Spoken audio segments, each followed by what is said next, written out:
I don't even know where to start. Honestly, I feel like I'm living in some surreal alternate reality, and I'm not sure if I'm overreacting or if my world is actually crashing down around me. Let me give you the context. I'm 29M, and my wife, Jess, 27F, and I have been married for 4 years. We met in college and got married young compared to most of our friends, but we've always prided ourselves on being that solid couple. You know, the kind of relationship people look at and say, wow, you two have something special. At least, that's what I thought. Recently, Jess has been acting a little different. At first, I chalked it up to stress. We've been saving for a house, and it's been tight. Between her job as a marketing coordinator and my work in IT, we're both pulling long hours, trying to get ahead. Jess has been distant, though. Like, she's there physically, but emotionally, it's like she's checked out. I notice small things. She'd keep her phone closer to her than usual, flip the screen face down when I walked in, or smile at something on her screen and quickly close it if I glanced over. I didn't want to be that guy, the paranoid husband who assumes the worst. I told myself I was imagining things, that maybe I was the one who'd been distant. Work has been insane lately, and I've been exhausted. I figured I just needed to focus on being a better partner. That illusion came crashing down last Friday night. Jess and I were having a low-key evening, takeout and TV.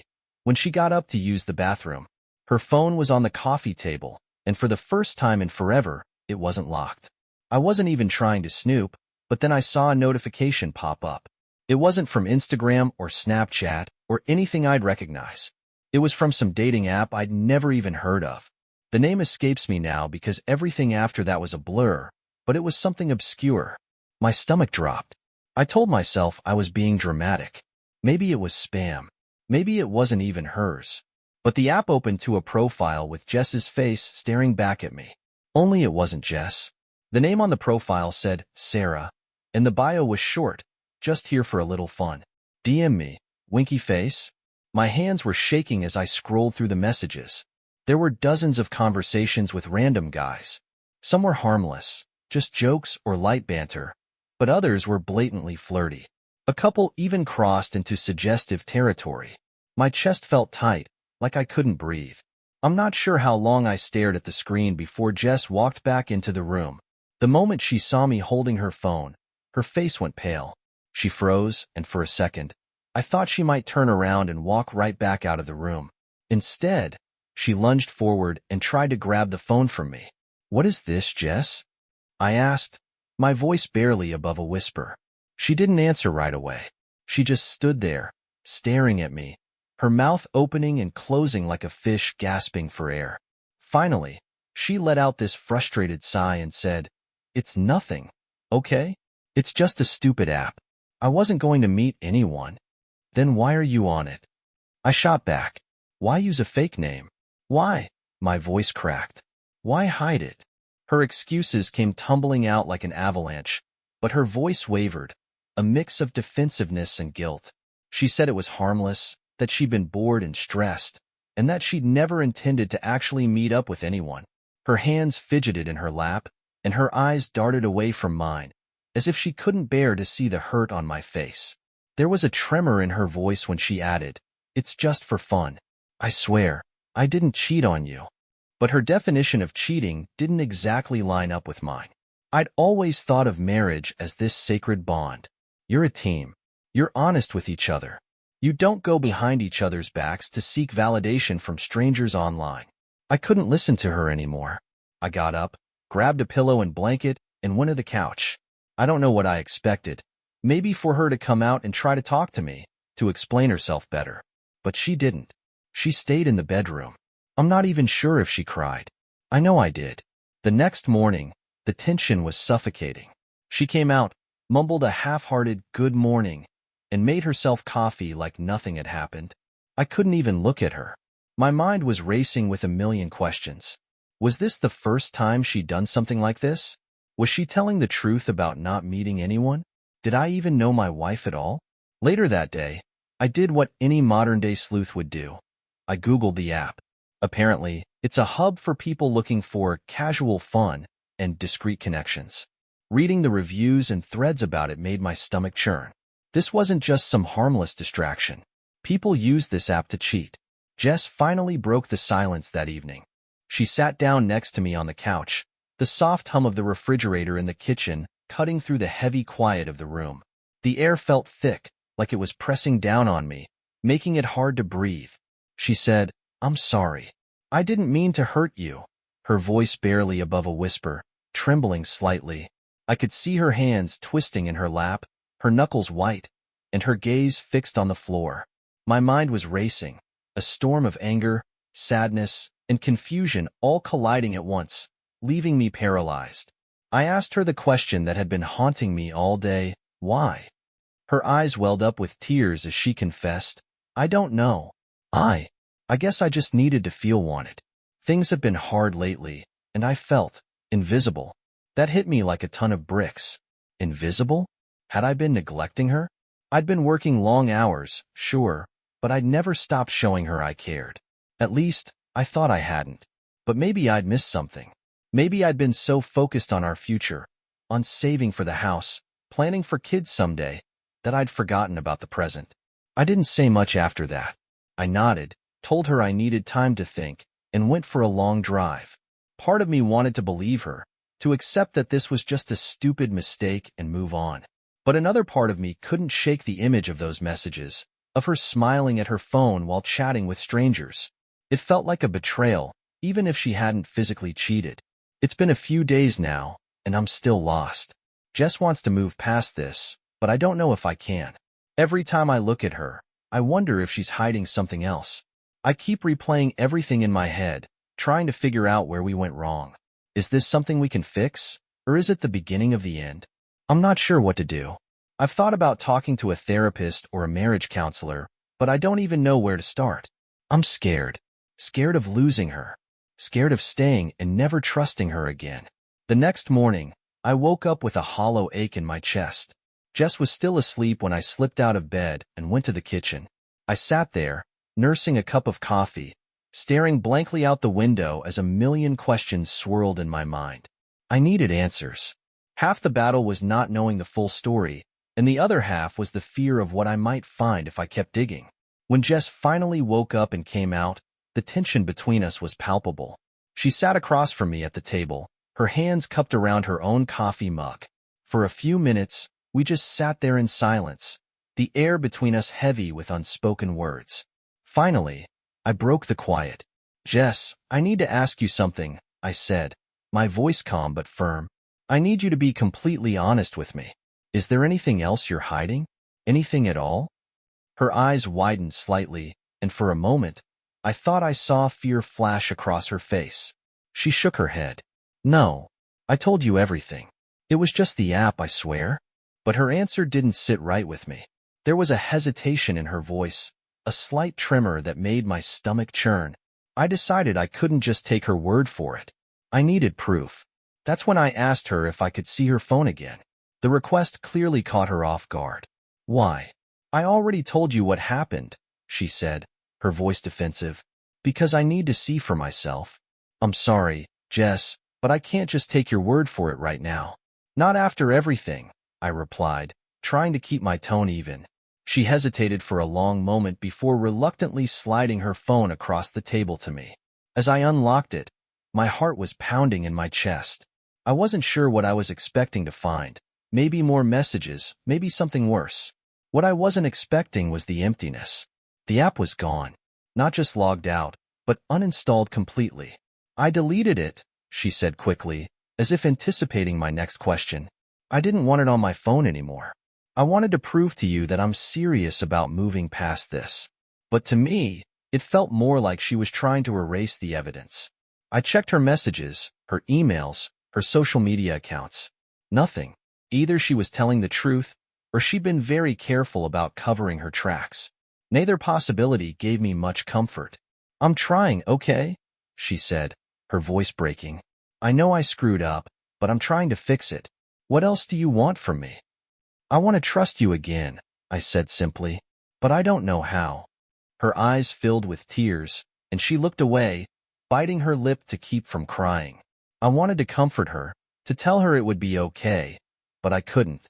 Not yet. The wound was too fresh, and the question still lingered. For now, all I could do was hope that time would bring clarity, one way or another. The following week felt like walking through a minefield. Jess and I existed in this awkward, unbearable limbo. We weren't fighting outright, but the tension was always there, crackling beneath the surface like static electricity. Every conversation was forced and stilted, as if we were both terrified of saying the wrong thing and making everything worse. I started spending more time at work, volunteering for extra shifts and taking on side projects. Anything to keep me away from the house. Jess noticed, of course. One night, she asked, "Are you avoiding me?" I didn't answer. I couldn't. Because the truth was, I was. It wasn't just her I was avoiding. It was the situation. Every time I looked at her, I felt this gut-wrenching combination of anger and sadness. I wanted to believe her when she said it was just a stupid mistake, but a part of me couldn't, and I hated myself for it.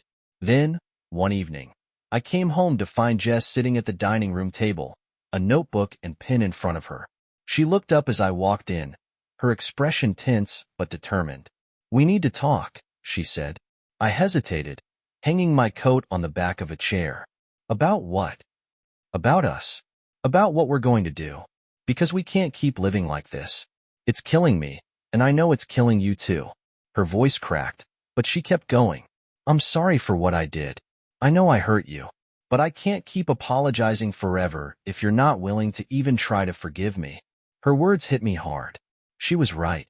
We couldn't keep living in this limbo. But the idea of moving forward, of trying to rebuild what we'd lost, felt impossible. "I don't know if I can," I admitted. "I don't know if I'll ever be able to trust you again."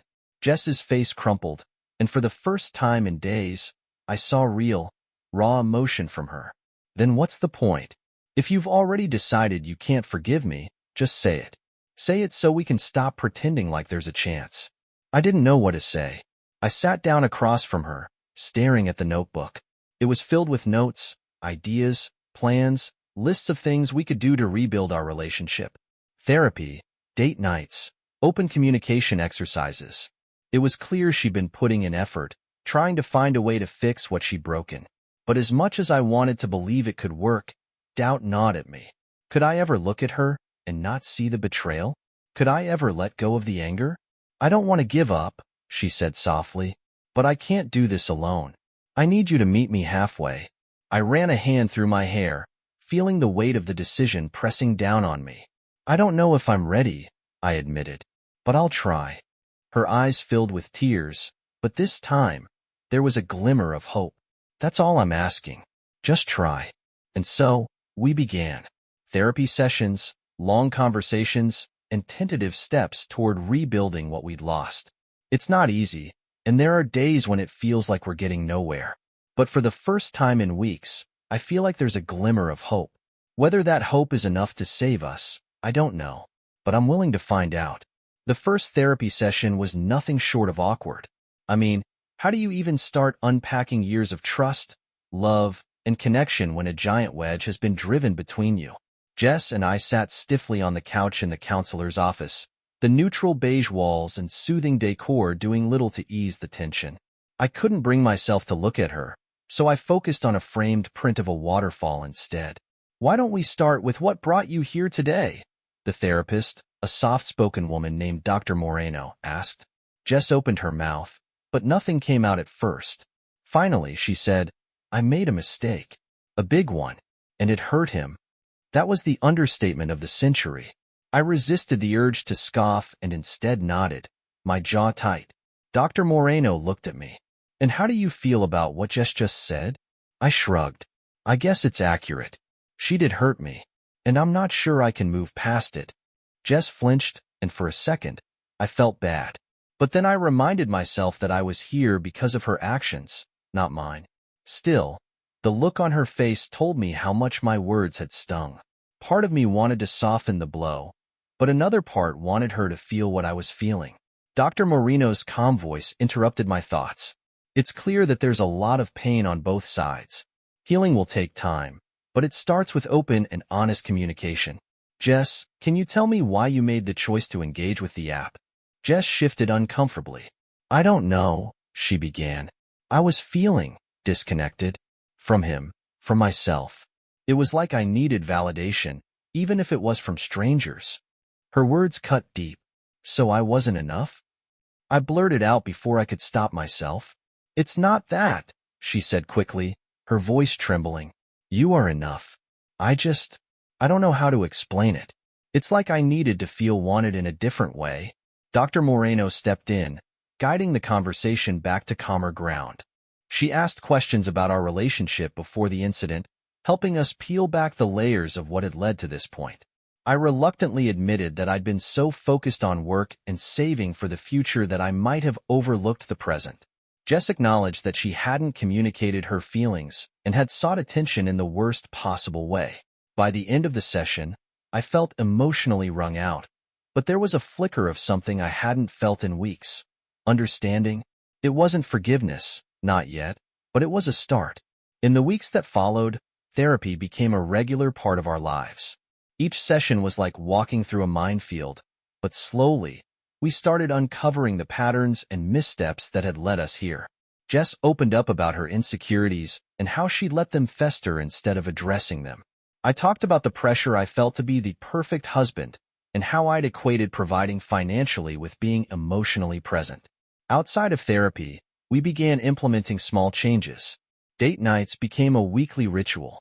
They weren't anything fancy, sometimes just a walk in the park or cooking dinner together, but they gave us a chance to reconnect without distractions. We also set boundaries around our phones. No more hiding, no more secrecy. It felt weird at first, but over time, it became a new normal. Despite the progress we were making, I still had my moments of doubt. One night, I woke up at 2 a.m. and found myself scrolling through Jess's Instagram, looking for any sign that she might still be hiding something. It was an old habit I'd picked up after discovering the app, and I hated it. I didn't want to be the kind of person who checked up on their spouse like this, but the paranoia was hard to shake. Jess caught me in the act one night. "What are you doing?" she asked, her voice soft but hurt. "Nothing," I muttered, quickly locking my phone. She sighed and sat down beside me. "I get it," she said after a moment. "I know I broke your trust, but I'm trying. I need you to try too." Her words stayed with me. I realized that as much as I wanted to move on, I was holding on to my anger and suspicion like a shield. Letting go felt dangerous, like it would leave me vulnerable to getting hurt again. But if I didn't let go, how could we ever rebuild? One of the hardest moments came during our third therapy session, when Dr. Moreno asked me point-blank, "Do you want to stay in this marriage?" The question hung in the air like a challenge. Jess stared at me, her eyes wide and filled with fear. I wanted to answer right away, to say yes without hesitation. But the truth was, I didn't know. I loved Jess, but I wasn't sure if love was enough. "I want to," I said finally, "but I don't know if I can." Jess's face crumpled, and tears streamed down her cheeks. I reached for her hand, and for the first time in weeks, she didn't pull away. "I want to try," I added. "I don't know what the future looks like, but I'm willing to try." That was the turning point. It wasn't a grand gesture or a sudden epiphany, but a quiet moment of mutual commitment. For the first time, I felt like we were on the same page, not as the perfect couple we'd once pretended to be, but as two flawed people trying to rebuild something real. The road ahead is still uncertain. There are days when the doubts creep in, when I wonder if I made the right choice. But there are also moments of hope, like when Jess surprises me with my favorite coffee, or when we laugh together over a stupid TV show. They're small victories, but they remind me why I'm still here. For anyone reading this who's been in a similar situation, I won't pretend to have all the answers. Rebuilding trust is messy and painful, and there's no guarantee of success. But if both people are willing to fight for it, there's a chance. And sometimes, a chance is all you need. Trying is a deceptively simple word. When Jess and I agreed to try, I don't think either of us fully understood what that would entail. Trying isn't just about showing up for therapy sessions or keeping your phone unlocked. It's about confronting the ugliness head-on, over and over again, without the guarantee of resolution. Our first real test came about a month into our new normal. We've been making some progress, I guess. Therapy was helping, and our conversations at home were less tense, though still careful. It felt like we were walking a tightrope. One misstep, and everything could come crashing down. One Saturday, Jess suggested we go out for dinner. Somewhere nice, she said, her tone hopeful. I thought it might be good for us to have a real date night. I hesitated. The idea of a date felt loaded, like pretending everything was fine when it wasn't. But I could see how much it meant to her, so I agreed. We chose a cozy Italian place downtown, the kind of spot we used to love before everything fell apart. As we sat across from each other, sipping wine and waiting for our food, I couldn't help but feel the weight of the moment. It was the first time in weeks that we'd done something remotely normal, and I wasn't sure how to act. Jess broke the silence. It feels nice, doesn't it? Being out like this? Yeah, I said, though my voice lacked conviction. She frowned, but instead of pushing, she nodded. I know it's going to take time, she said softly, but I'm here. I'm not going anywhere. Her words were meant to reassure me, but they only made me feel guilty. She was trying so hard, and I was still stuck. Stuck in the anger, the doubt, the constant replay of what I'd seen on her phone that night. The night took a turn when Jess excused herself to go to the restroom. As I waited for her to return, my phone buzzed with a notification. It was a message from one of my friends, Mike. Mike, hey man, saw Jess on the app again. You good? I froze. My heart started racing, my palms sweating as I stared at the screen. It had to be a mistake. Jess had deleted the app. She'd promised me. But what if? When Jess came back, she immediately noticed something was wrong. What is it? She asked, her voice laced with concern. I hesitated, my mind spinning. I didn't want to blow up in the middle of the restaurant, but I couldn't just let it go. Mike says he saw you on the app again, I said, my voice tight. Her eyes widened in shock. What? No, that's not possible. I deleted it.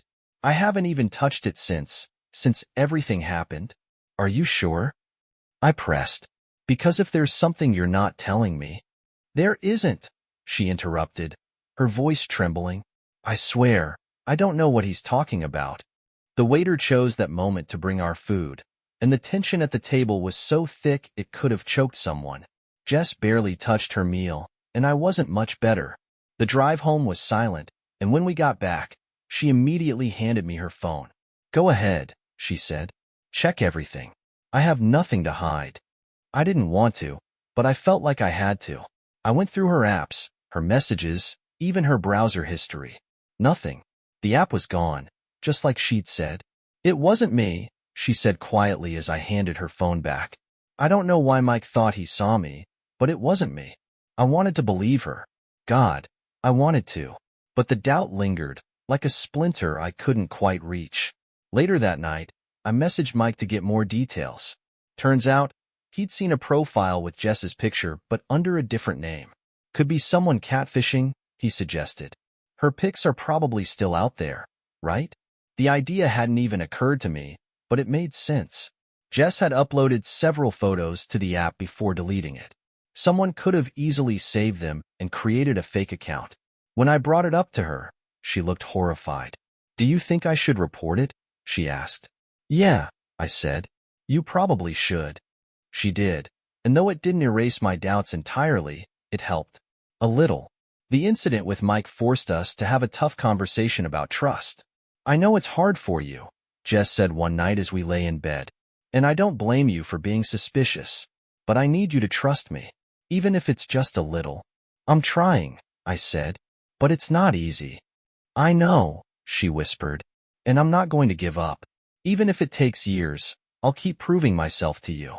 Her determination was both comforting and heartbreaking. She was trying so hard to fix things, but the damage ran deep. It wasn't just about the app, it was about everything it represented. The secrecy, the betrayal, the realization that our marriage wasn't as solid as I'd thought. Over the next few weeks, we kept pushing forward. Some days were better than others. There were moments when I caught glimpses of the Jess I'd fallen in love with, and for a brief second, I felt like everything might be okay. But there were also moments when the doubts crept back in, whispering that I was setting myself up for more pain. One of the biggest breakthroughs came during a therapy session when Jess finally opened up about her insecurities. I've always felt like I had to be perfect, she admitted. The perfect wife, the perfect friend, the perfect everything. And when I couldn't live up to that, I turned to something easier, something that didn't feel real. Her words hit me hard. I realized that I'd put her on a pedestal, expecting her to be flawless, and in doing so, I'd ignored the cracks. It didn't excuse what she'd done, but it helped me understand it. As I write this, I don't have a neat ending to offer. Jess and I are still in the middle of it, trying to find our way back to each other. Some days, it feels like we're making progress. Other days, it feels like we're stuck in the same place. But for now, we're still trying. And maybe that's enough. Trying is hard. It's exhausting. I thought once we agreed to rebuild, things would start to get easier, but they didn't. If anything, they got harder. Every step forward felt like dragging a boulder uphill, and every minor slip made me wonder if it was all worth it. Jess and I kept going to therapy, but the sessions were draining. Each one peeled back another layer of pain, another wound that hadn't fully healed. There were moments when I wanted to walk out of that beige office and never come back, but I didn't, because deep down, I still wanted to believe in us. The cracks, however, were still there. My trust was fragile, and it didn't take much to shatter it. One evening, while Jess was in the shower, her phone buzzed on the counter. Old habits die hard, I guess, because I couldn't stop myself from glancing at the screen.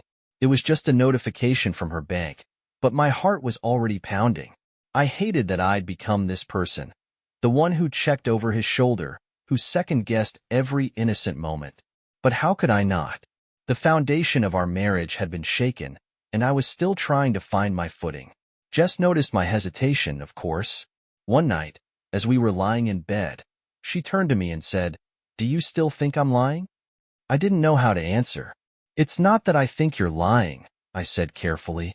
"It's just hard to let go of everything. To stop wondering." She sighed, and for a moment, I thought she was going to get angry. But instead, she reached out and took my hand. "I know it's hard," she said softly. "I know I hurt you, and I know it's going to take time. But I need you to believe in me, even if it's just a little." Her words stayed with me. I didn't respond right away, but in the days that followed, I tried to hold on to them. I tried to remind myself that rebuilding trust wasn't just about her proving herself. It was about me being willing to give her the chance. One day, Jess came home from work with a box of old photos and mementos. "I thought we could look through these together," she said. At first, I wasn't sure if I wanted to. Looking at those photos, reminders of a time when we were happy, when I trusted her without question, felt like opening a wound. But as we sat together, flipping through the pictures and laughing at old memories, something shifted. "This was our first trip together," Jess said, holding up a picture of us at the Grand Canyon. "Do you remember how we got lost for 2 hours because you refused to ask for directions?" I laughed despite myself.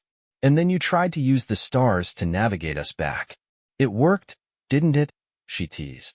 It felt good to laugh with her again, to remember the parts of our relationship that had been good and strong. For the first time in weeks, I felt like we were on the same team again. Not every moment was like that, though. There were still days when the doubt crept in, whispering that I was being naive, that she was hiding something. On those days, therapy helped. During one session, Dr. Moreno asked us to write letters to each other. Honest, vulnerable letters about how we were feeling. I didn't know where to start, but once I started writing, the words poured out. "Jess," I wrote, "I love you. I always have, and I think I always will. But I'm scared. I'm scared of letting myself trust you again and getting hurt. I'm scared that no matter how hard we try, we won't be able to get back to what we had. I don't know how to stop feeling that way, but I want to. I want to believe in us again." When I read the letter aloud, Jess was quiet for a long time. Then she said, "Thank you. For being honest. For trying. I know I don't deserve it, but I promise you, I'm not going to stop fighting for us. We're not there yet. There are still cracks in the foundation, and some days, it feels like those cracks might never fully heal. But there are also moments of hope. Moments when I see the woman I fell in love with, the woman I married, and I remember why I'm still here. If I've learned anything from this, it's that rebuilding a marriage is messy and painful and complicated. There's no roadmap, no guarantee of success. But if both people are willing to try, maybe, just maybe, it's possible to find your way back. So, here we are, trying. It's a word that sounds so straightforward, but the reality of it is anything but. Jess and I are navigating uncharted waters, and some days, it feels like we're on the brink of drowning. Other days, though, there's a glimpse of calm, a tiny sliver of what our life used to be. Those moments are what keep me from giving up. After the conversation with Jess at the dining room table, I realized that moving forward wasn't just about her proving herself. It was also about me deciding to let go of some of the anger and suspicion. Easier said than done, right? But it's something I'm working on. One weekend, Jess suggested we take a short trip to the mountains, a chance to escape the tension of our everyday lives and reconnect. I was skeptical at first. The idea of being alone together, away from the distractions of work and therapy, felt both appealing and terrifying. But I agreed. If we were going to try, we had to be all in. The cabin Jess booked was small but cozy, with big windows overlooking a dense forest. The first day was awkward. We made small talk, cooked dinner together, and played a board game, but it all felt forced, like we were trying too hard to pretend things were normal.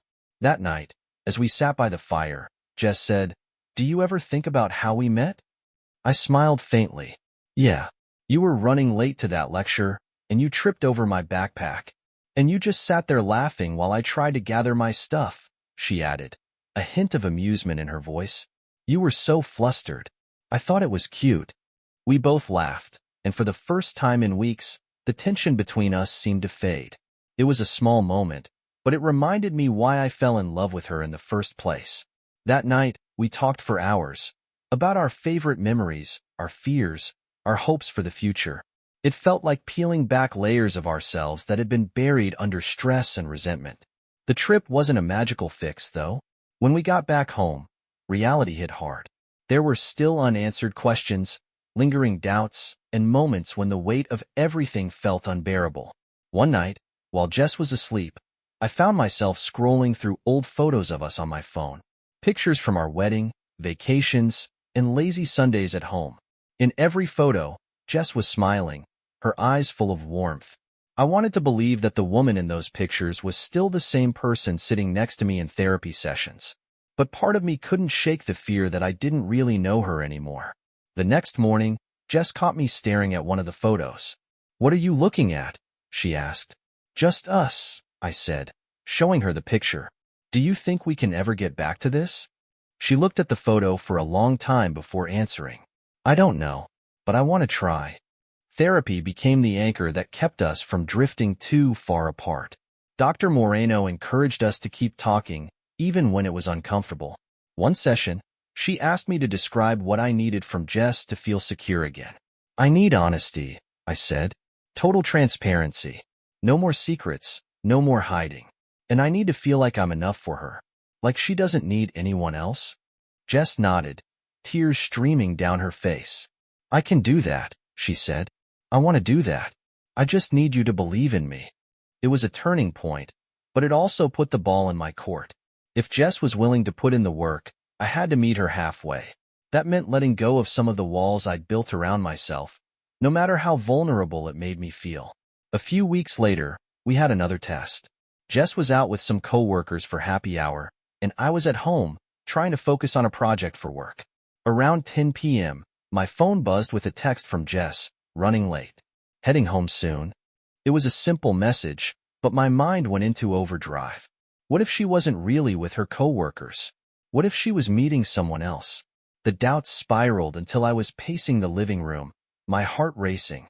When Jess walked through the door an hour later, she immediately noticed my anxiety. "What's wrong?" she asked. "I don't know," I admitted. I keep thinking about what happened. I can't stop wondering if you're still hiding something." Jess set down her bag and walked over to me. "I'm not," she said firmly. "I know it's hard to believe, but I'm not. I came straight from work, and I can show you the receipts if you want." Her offer caught me off guard. She wasn't defensive or angry, just patient. "I don't need to see them," I said eventually. "I just need to learn how to trust you again. And I'll wait as long as it takes," she said.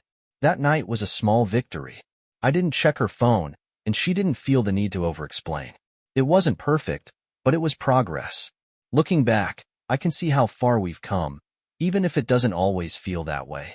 Jess and I are still working on rebuilding our relationship, one conversation, one therapy session, one vulnerable moment at a time.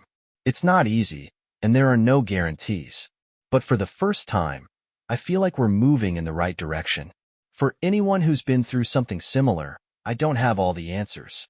But I do know this: trust isn't rebuilt overnight. It's a process, a messy, painful, and sometimes frustrating process. But if both people are willing to fight for it, there's a chance. And sometimes, a chance is all you need. If the past few months have taught me anything, it's that rebuilding trust feels a lot like balancing on a tightrope. It takes constant focus, every step feels perilous, and one wrong move can send you plunging into the abyss. I thought Jess and I were making progress, slow, painful progress, but progress nonetheless. That's why what happened next hit me so hard. It started on a random Wednesday evening. I'd just gotten home from work and was reheating leftovers when Jess walked in, her phone clutched tightly in her hand. She looked distracted, almost nervous, but I chalked it up to stress. Her job had been particularly demanding lately, and I didn't want to pile on by interrogating her. So, I let it go. But then it happened again. Over the next few days, Jess's phone was practically glued to her hand. She'd laugh at messages and quickly lock her screen when I glanced her way. It was all too familiar, too similar to how things had been before. The tightrope beneath me started to wobble. By Friday, I couldn't ignore it anymore. We were sitting on the couch watching TV. Well, I was watching TV. Jess was scrolling on her phone. I tried to focus on the show, but my mind kept wandering. Finally, I couldn't hold it in. "Who are you texting?" I asked, trying to sound casual. Jess looked up, startled, and then her face hardened. "Nobody. Just a work thing." "A work thing at 10 p.m. on a Friday?" I pressed. Her eyes narrowed. "Yes, actually. Some of us don't get to clock out at 5. I didn't respond, but my chest tightened. Something about her tone, her defensiveness, it all felt wrong. Still, I didn't want to start a fight, so I let it drop. For now. The next morning, I decided to do something I hadn't done in weeks. I checked her phone. She was in the shower, and her phone was sitting on the nightstand, locked but not out of reach. My stomach churned as I picked it up, my thumb hovering over the screen. Part of me hated myself for doing this.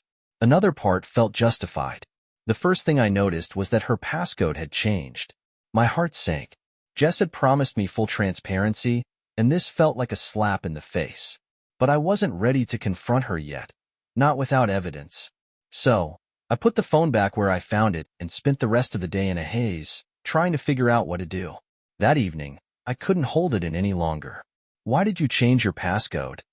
I asked as we sat down for dinner. Jess froze, her fork halfway to her mouth. I didn't mean anything by it," she said, her voice shaky. "I just thought it was time for a change."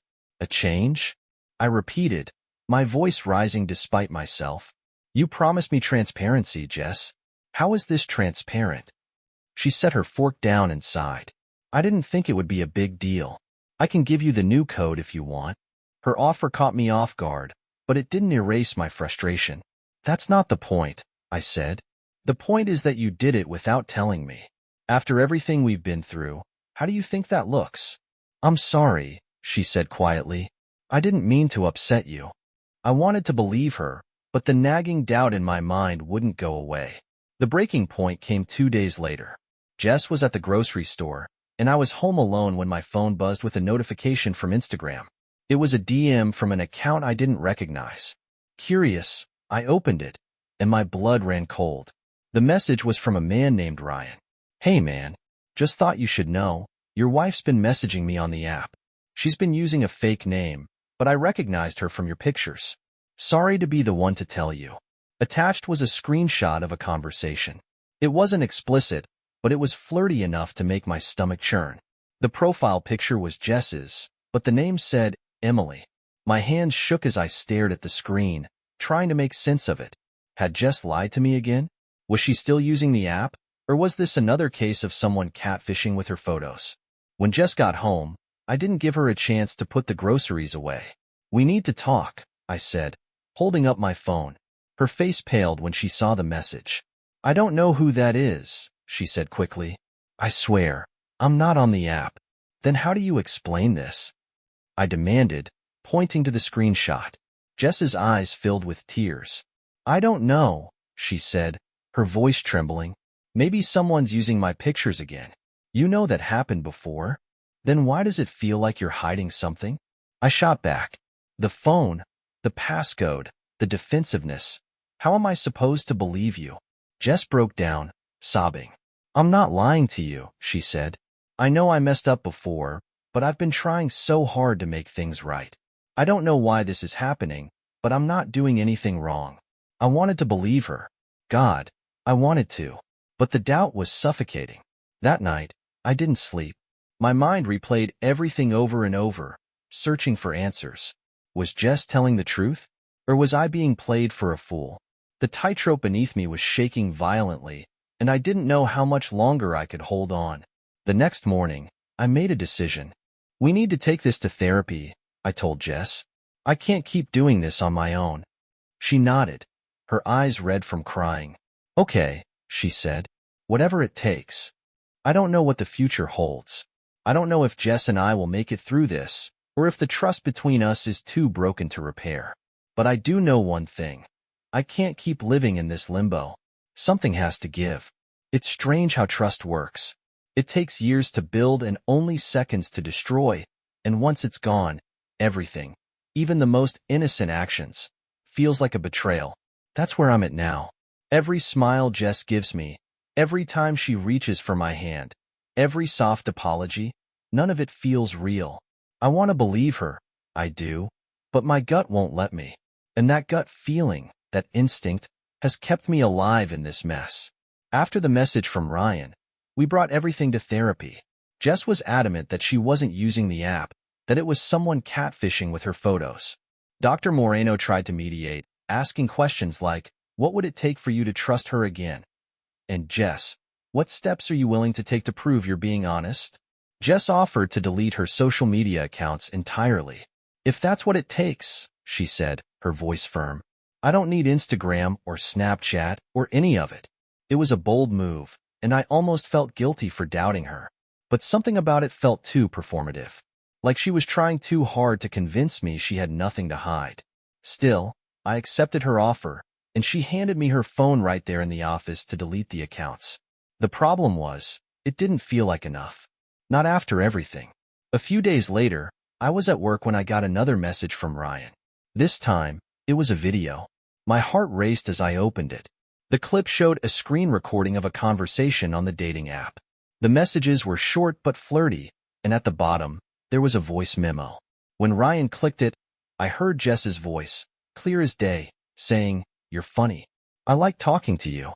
I stared at my phone, my blood running cold. There was no mistaking it. It was Jess, or someone who sounded exactly like her. The worst part was, I didn't know how to confront her. If I showed her the video, she could claim it was fake. Deepfakes and audio manipulation are real things, after all. But if it wasn't fake, if it was her, the thought made me sick. That night, I decided to test her. I didn't bring up the video. Instead, I waited until we were sitting on the couch, both of us scrolling through our phones. Hey, I said casually, did you ever hear back from the app support about that fake profile? Jess looked up, confused. What fake profile? You know, I said, keeping my tone light. The one we reported last time.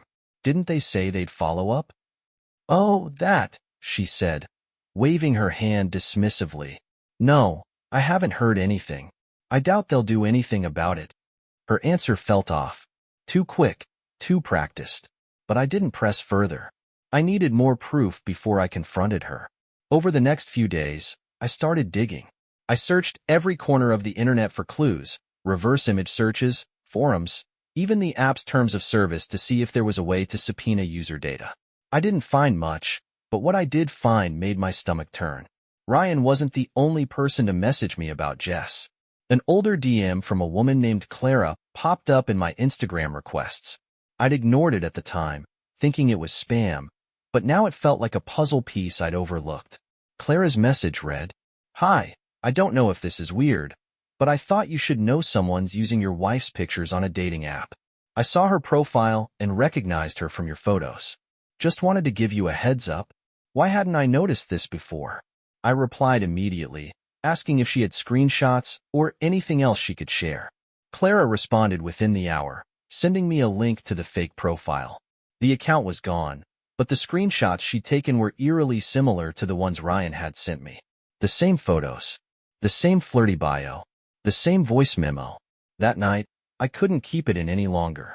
Jess and I were sitting at the dining room table, finishing dinner, when I blurted out, "Why does someone have a voice memo of you on a dating app?" Her fork clattered against her plate. "What are you talking about?" I pulled out my phone and showed her the video Ryan had sent me. "This," I said. "Explain this." Jess's face went pale. She watched the video in silence, her hands trembling. "I don't know," she whispered. "I don't know how they got that." "Don't lie to me," I snapped. "This is your voice, Jess. How does this exist if you're not using the app?" "I don't know," she cried, tears streaming down her face. "Maybe someone recorded me somehow. Maybe they hacked into my phone." "That's ridiculous," I said. "You think someone hacked your phone just to make a fake dating profile? Come on, Jess. Do you really expect me to believe that?" She didn't respond. Instead, she buried her face in her hands, sobbing. For the first time, I felt like I was seeing the truth. Not the full truth, but cracks of it breaking through her carefully constructed lies. Later that night, after Jess had gone to bed, I sat in the living room, staring at my phone. I replayed the video over and over, analyzing every detail. The way Jess's voice sounded, the casual tone of the messages, the timestamp on the screen recording. Then it hit me. The timestamp. The messages were sent 2 weeks ago, long after Jess had supposedly deleted the app. My chest tightened. There was no denying it now. Jess had lied to me again. She was still using the app, still talking to other people, and still breaking the promises she'd made in therapy. The next morning, I didn't say anything to Jess. Instead, I called Dr. Moreno and asked for an emergency session. "I need to talk to someone," I said, "before I do something I'll regret." Dr. Moreno listened patiently as I explained everything. The video, the voice memo, the fake profile. "I don't know what to do," I admitted. "I feel like I'm losing my mind." "Trust your instincts," she said. "If something doesn't feel right, it probably isn't. But before you confront Jess again, think about what you want. Do you want answers? An apology? Or is this the breaking point for you?" I didn't have an answer. All I knew was that the tightrope was gone, and I was falling fast. It's been a week since the voice memo came to light, and I feel like I'm spiraling. I've spent most of my nights staring at the ceiling, replaying every interaction I've had with Jess over the past few months. Every glance, every conversation, every apology. I'm trying to piece together a puzzle, but the pieces don't fit. And honestly, I don't know if they ever will. After my emergency session with Dr. Moreno, I decided to confront Jess again. Not impulsively this time. I wanted answers, not another round of tears and excuses. But I also knew I couldn't just barge in with accusations. I needed a plan.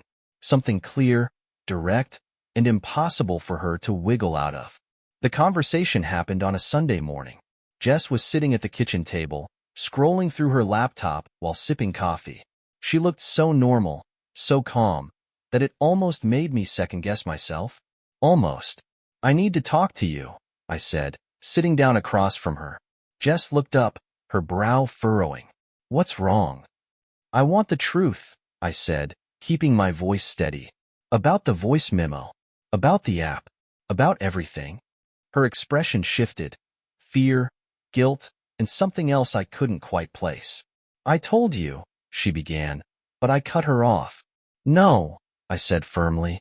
"No more excuses. No more I don't know, or maybe someone hacked me. I need the truth, Jess. All of it." For a moment, she just stared at me, her hands gripping her coffee mug so tightly I thought it might shatter. Then, she took a deep breath and said, "Okay." What followed was the most excruciating conversation of my life. Jess admitted that she had been using the app again, but not for the reasons I'd thought. "I wasn't looking for anything serious," she said, her voice shaking. "It wasn't about meeting anyone or cheating. I don't know. I needed a distraction. A distraction from what? I asked, my chest tightening. From us, she admitted, her eyes welling up with tears. From the tension, the fights, the way you look at me like you don't trust me anymore. I felt like I was drowning, and I didn't know how to fix it. Her words hit me like a punch to the gut. I wanted to scream, to tell her that she had no right to blame me for her actions. But at the same time, I couldn't deny that she wasn't entirely wrong. Things between us had been strained for months, ever since the first time I caught her on the app. But that didn't justify what she'd done. You had options, Jess, I said, my voice shaking. You could have talked to me. You could have gone to therapy. But instead, you lied. Again. I know, she whispered, tears streaming down her face. I know I screwed up, and I hate myself for it. But I'm telling you the truth now because I don't want to lose you. Her words were desperate, raw, but they didn't make me feel any better. If anything, they made me feel worse. Because now I had a decision to make, and no matter what I chose, someone was going to get hurt. Over the next few days, I tried to process everything.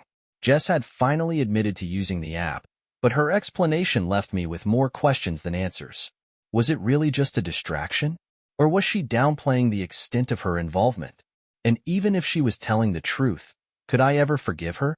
I spent hours talking to friends, family, and Dr. Moreno, hoping someone could give me the clarity I was so desperately searching for.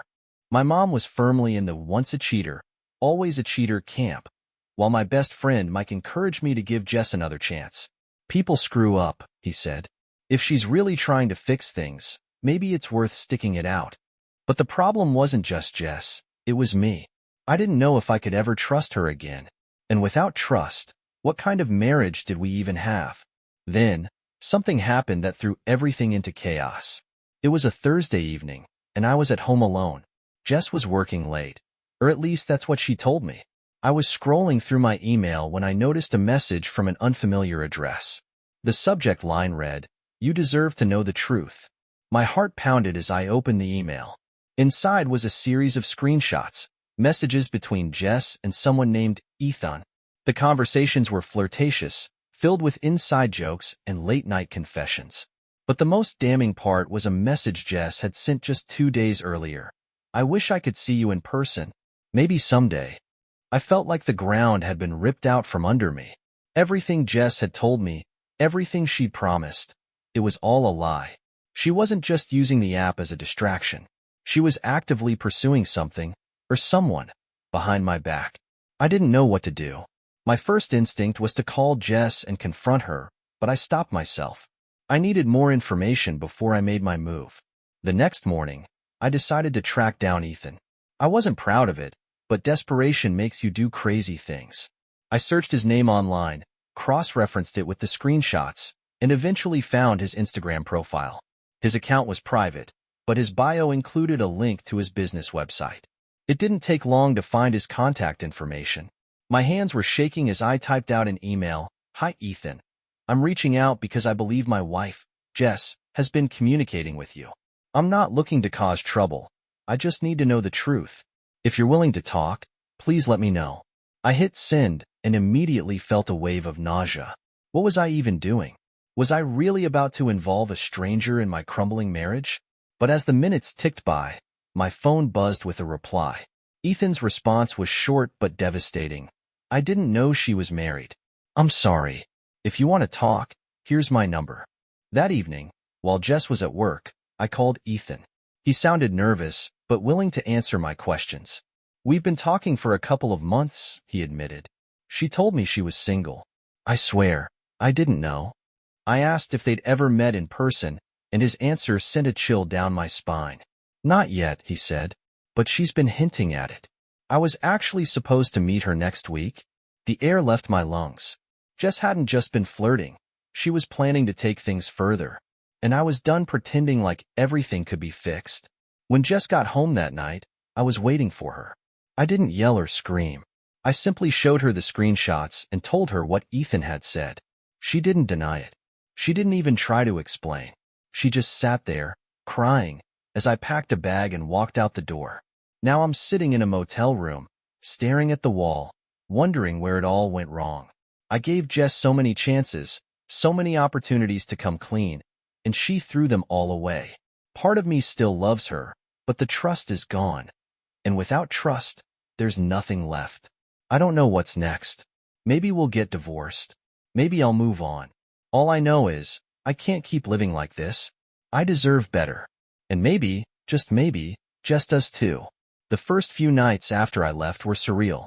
I didn't go to my parents' house or crash at a friend's place. Instead, I checked into a cheap motel on the edge of town, the kind of place with flickering neon signs and the constant hum of traffic outside. It wasn't glamorous, but it was anonymous. And right now, anonymity felt safe. I spent the first night just staring at the ceiling, trying to process everything. Ethan, the screenshots, Jess's silence when I confronted her. I'd expected anger or excuses, maybe even one last desperate plea for forgiveness. But she hadn't said a word. That hurt more than anything else. It felt like she'd given up, not just on me, but on us. The next morning, I called out of work and decided to take some time for myself. I didn't have a clear plan, but I needed to think, to figure out what my next steps would be. I grabbed my laptop and headed to a nearby coffee shop, hoping the change of scenery would help me clear my head. As I sat there, scrolling through my emails, a notification popped up. It was from Jess. The subject line simply read, "I'm sorry." My heart sank as I hesitated, debating whether to open it. Against my better judgment, I clicked. The email was long, rambling mix of apologies and explanations. She admitted to lying, to using the app, to talking to Ethan. But she insisted that nothing physical had happened. "I wasn't trying to replace you," she wrote. "I was just lost, and I didn't know how to find my way back."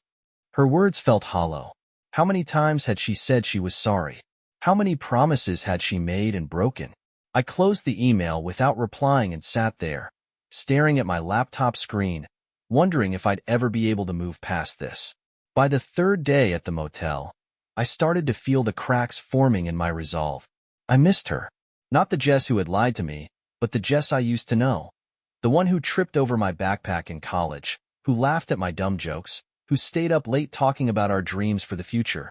I missed the life we'd built together, even if it had all been an illusion. But missing her didn't change the fact that she'd broken my trust. And every time I thought about going back, I remembered Ethan's voice on the phone. I didn't know she was married. That sentence echoed in my mind, a painful reminder of how far Jess had strayed. On the fourth day, I got a call from Mike, my best friend. "Hey man," he said. "I heard what happened. Jess called Sarah and told her everything." Sarah was Mike's wife, and she'd always been close with Jess. The two of them were practically inseparable during the early days of our marriage, which made this betrayal sting even more. "What did she say?" I asked, bracing myself. "She's a mess," Mike said. "She told Sarah she feels like she ruined her life, that she doesn't know how to fix things." I let out a bitter laugh. "She's not wrong." "Look," Mike said carefully, "I'm not saying you should forgive her, but maybe you should hear her out. It sounds like she's trying to take responsibility." "Is she?" I shot back. "Or is she just trying to save face now that she's been caught?" Mike didn't have an answer for that. And honestly, neither did I. That evening, I found myself driving past our house. I told myself it was just a coincidence, that I wasn't intentionally going there.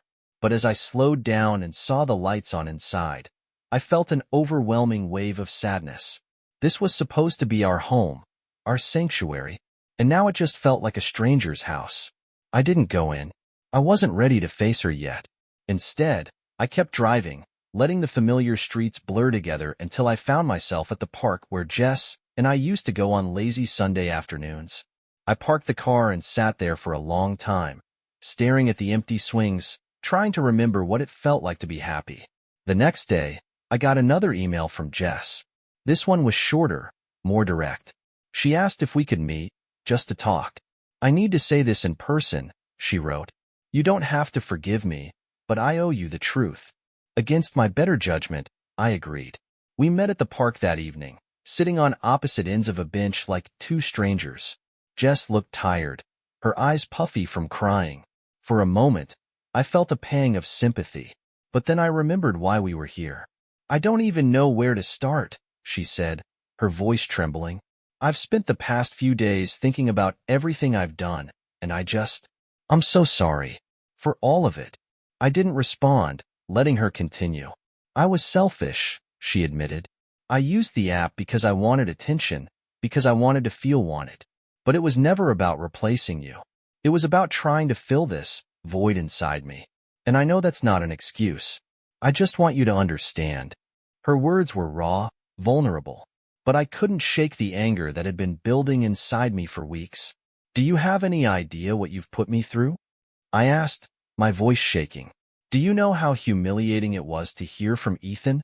To see those messages? To wonder what else you've been hiding? Jess nodded, tears streaming down her face. I know, she whispered, and I hate myself for it. I hate that I hurt you, but I want to fix this. I don't care how long it takes. I'll do whatever it takes. Her desperation was palpable, and for a moment, I almost believed her. But then I remembered all the times she'd said the same thing before, all the promises she'd broken. I don't know if I can do this, I said finally. I don't know if I can ever trust you again. Jess didn't argue or plead. She just nodded, her shoulders slumping in defeat. I understand, she said quietly, but I hope you'll let me try. It's been a few days since that conversation, and I'm still no closer to an answer. Part of me wants to believe Jess, to give her one last chance to make things right.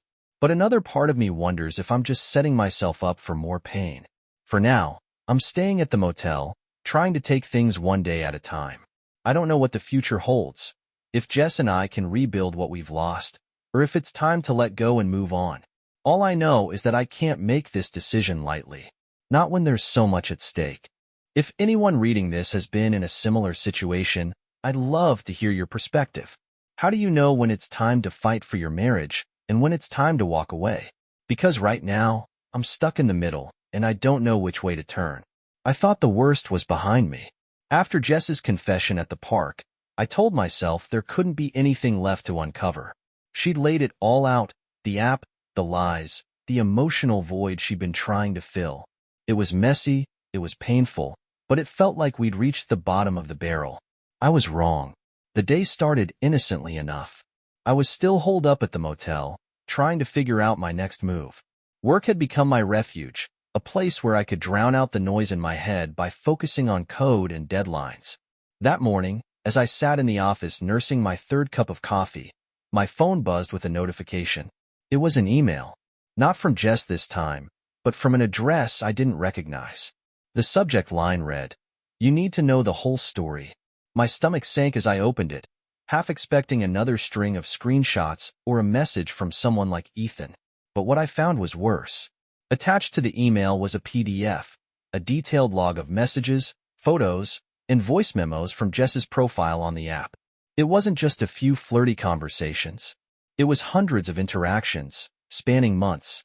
Names, timestamps, and messages painted a picture of someone I barely recognized. There were compliments, intimate confessions, and even plans to meet up with some of these men. At the bottom of the email was a simple message. "I'm not trying to ruin your life, but you deserve to know the truth. I'm sorry." My hands trembled as I scrolled through the PDF, each page feeling like a punch to the gut. One message stood out more than the others, a conversation between Jess and someone named Mark. In it, she talked about feeling trapped, about how her marriage felt suffocating. She even mentioned me by name, describing our relationship as stagnant and distant. I left work early that day, unable to focus on anything else. Back at the motel, I paced the room, trying to make sense of what I'd just seen. Was this real? Had Jess been lying to me all along, even after promising to come clean? Or was someone trying to manipulate me, to drive a wedge between us? I forwarded the email to myself, then called Dr. Moreno. "I need to see you," I said, my voice shaking. "I have an opening tomorrow morning," she replied. "Does that work?" I agreed, but the thought of waiting until the next day felt unbearable. Every second that passed, my mind spun further out of control, conjuring worst-case scenarios. What if Jess had met Mark? What if there were others? What if I'd been a fool for even considering giving her another chance? That night, I finally broke down and called Jess. She picked up on the second ring, her voice cautious. "Hey," she said. "Is everything okay?" "No," I said bluntly. "I got an email today. Someone sent me screenshots of your messages. All of them." There was a long pause on the other end. What are you talking about?" she asked, her voice trembling. "You know exactly what I'm talking about, Jess," I snapped. "Mark, the plans to meet up. All the things you said about me. Don't pretend you don't know." She started crying, her sobs echoing through the phone. "I'm so sorry," she choked out. "I didn't mean for any of this to happen. I didn't mean—" I cut her off. "Did you meet him?" I demanded. "Did you meet any of them?" "No," she cried. "I swear, I didn't. It was just talk. I was lonely, and I was stupid, but I never crossed that line." Her words sounded desperate, but desperation wasn't enough for me anymore. "How am I supposed to believe you?" I asked. "How do I know this isn't just another lie?" "I don't know," she whispered, "but it's the truth." The next morning, I sat across from Dr. Moreno, laying everything out in painstaking detail. The email, the PDF, Jess's tearful denials. I was exhausted, emotionally and physically, and I didn't know what to do anymore. Dr. Moreno listened quietly, her expression neutral but compassionate. When I finished, she asked, "What do you want, deep down? Do you want to rebuild this marriage, or are you ready to walk away?" The question hit me hard. I'd been so focused on uncovering the truth, on holding Jess accountable, that I hadn't stopped to think about what I actually wanted. Did I still love her? Could I ever trust her again? Or was I clinging to a version of our relationship that no longer existed? "I don't know," I admitted. "I want to believe we can fix this, but every time I think we're making progress, something else comes up. I don't know if I have anything left to give." Dr. Moreno nodded. "It's okay to feel that way. This process is draining, and it's normal to have doubts. But at some point, you'll need to make a choice for your own well-being." Her words stayed with me as I left the session. For weeks, I'd been caught in this endless cycle of anger, betrayal, and hope, unable to move forward or let go. Maybe it was time to break the cycle, one way or another. That evening, Jess showed up at the motel unannounced. I opened the door to find her standing there, clutching a folder. "Can I come in?" she asked softly. I hesitated but stepped aside, letting her in. She sat on the edge of the bed, looking smaller than I'd ever seen her. "I know you have no reason to believe me," she began, "but I want to show you something."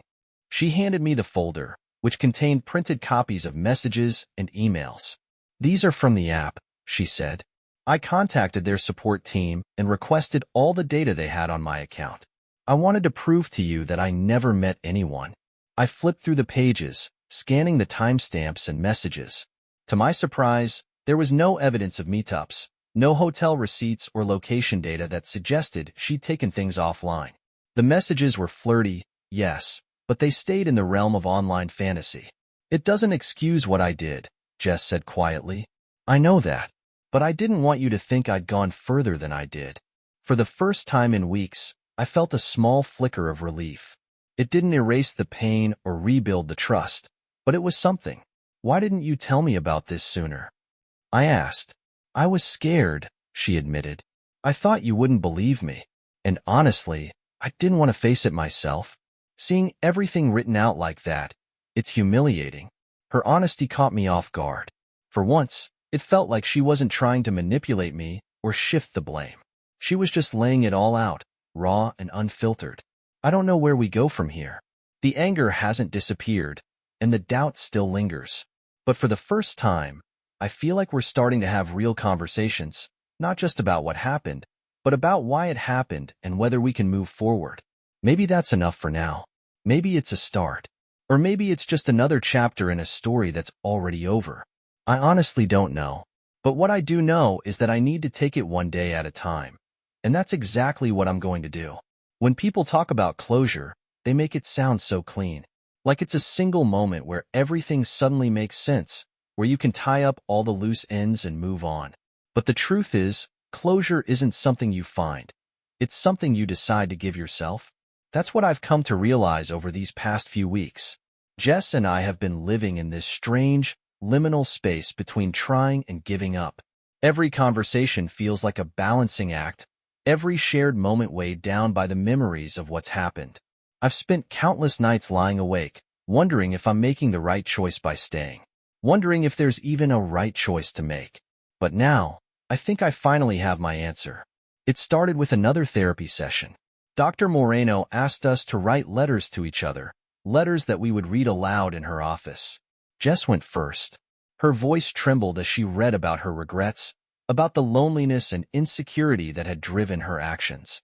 She apologized again, this time, not for what she'd done, but for the way she'd made me feel, for the pain, the humiliation, the doubt she'd sown into our marriage. Her letter was heartfelt, and part of me wanted to believe every word.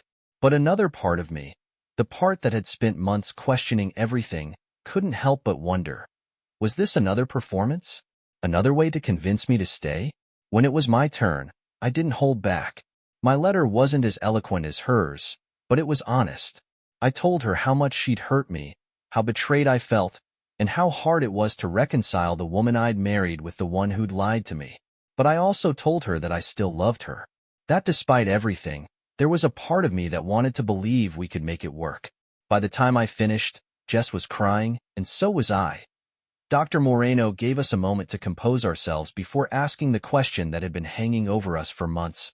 What happens now? We left the office without a clear answer. Jess asked if I wanted to grab dinner, but I said I needed time to think. I drove around aimlessly for hours, replaying our letters in my head, trying to figure out what I really wanted. When I finally returned to the motel, I felt a strange sense of clarity. It wasn't a grand epiphany, but a quiet realization. I couldn't stay in this limbo anymore. I needed to make a decision. Not for Jess, not for our marriage, but for myself. The next day, I asked Jess to meet me at the park where we'd had our first real conversation about what had happened. It felt fitting to return to the place where we'd started to untangle everything. She was already sitting on the bench when I arrived, looking nervous but hopeful. I've been doing a lot of thinking, I began, sitting down beside her, and I've realized something. I can't keep living like this. I can't keep questioning everything you say, everything you do. It's exhausting, and it's not fair to either of us. Jess nodded, her eyes brimming with tears. I know, she said quietly. I felt the same way. I love you, I continued. I always will. But I think we've reached a point where love isn't enough. Trust is the foundation of any relationship, and right now, we don't have that. I don't know if we ever will. Her tears started to fall then, and for a moment, I thought she might try to argue, to convince me to stay. But instead, she took a deep breath and said, I understand.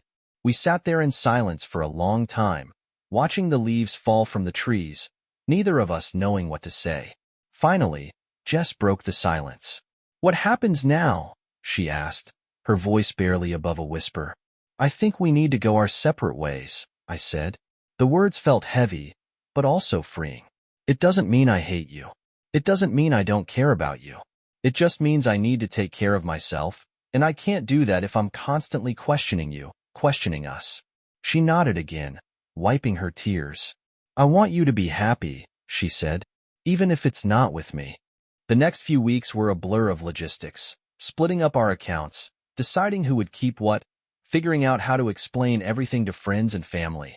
It was painful, of course, but also oddly cathartic.